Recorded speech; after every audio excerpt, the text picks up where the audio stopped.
সব মায়েদেরই ইচ্ছা হয় নতুন নতুন কিছু বানিয়ে তার বাচ্চাদের খাওয়াতে, ওদের মুখে খুশি দেখার জন্য।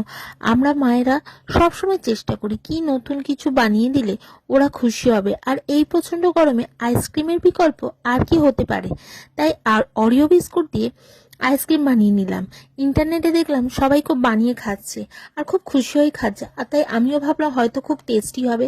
কিন্তু বিশ্বাস করো, যে আশা নিয়ে বানিয়েছিলাম পুরো নিরাশায় পরিণত হলো। অরিও বিস্কুট যেরকম নর্মাল খেতে টেস্টি লাগে, আইসক্রিম বানানোর পর ততটাই বাজে খেতে লাগছিল। আমার তো এক কথায় জঘন্য লেগেছে। আমাদের কারোরই আইসক্রিমটা বানানোর পর ভালো লাগেনি। তাই নতুন কিছু ট্রাই করার এতে আমি বিস্কুটগুলোকেই নষ্ট করলাম। তোমাদের যদি মনে হয় দেখে বানিয়ে খাওয়া যেতে পারে, একবার ট্রাই করতেই পারো। কিন্তু টেস্ট ওয়াইজ খুবই বাজে হয়েছিল আমাদের। বলতে পারো এটা বানানোই বৃথা হয়েছিল। আমাদের কারোরই এটা পছন্দ হয়নি। যাই হোক, নতুন নতুন কিছু ট্রাই না করলে বুঝবো কি কি করে বলো কোনটা ভালো কোনটা খারাপ। তাই খারাপই নয়, একবার ট্রাই করে দেখলাম। তোমাদের যদি ভালো লাগে ভিডিওটা একটু লাইক কমেন্ট করো, ভালো লাগবে। একটু সবাই সবার পাশে থাকলে খুব ভালো লাগে, একটু লাইক কমেন্ট করলেই খুশি।